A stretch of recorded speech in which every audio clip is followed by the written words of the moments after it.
Ako si Emmanuel Magbanwan Magdayaw kang probinsya kang Antique sa Barangay Caridad Hamtik.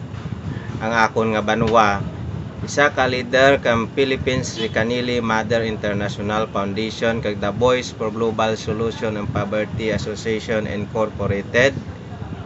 May contact number na 0935-7999-762.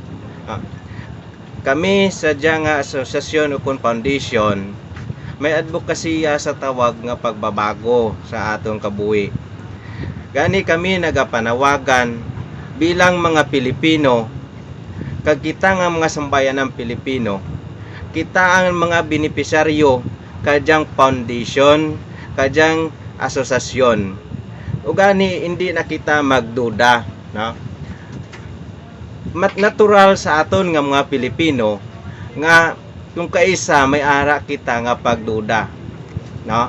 Bisan man amon sini mga nag-leader kami, sang una ara na sa amon isipan ang tawag nga pagduda. Pero gintulid namon ang kamatuoran kag karon naglambot kami sa amon nga ara na gid ang tanan, no? Gani kami nagapangabay sa inyo nga inyo kami tugruan man kang inyo nga gamay nga inuras sa pagpamati o kun pagtalupangod sining amon advokasya na initanan hindi man amon tulid nga maisugid sa inyo ang kamatuoran apang kami nakahibalo na sang tanan sini.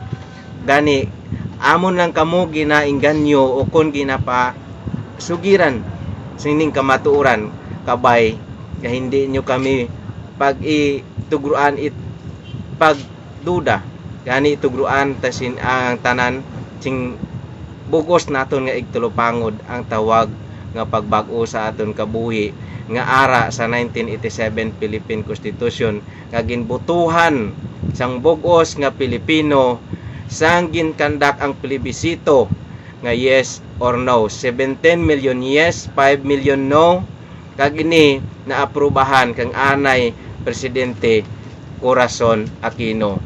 Tugruan naton igtalupangod ang 1987 Philippine Constitution. Sa bugos nga sambayanang Pilipino ako nagapanawagan. Thank you very much.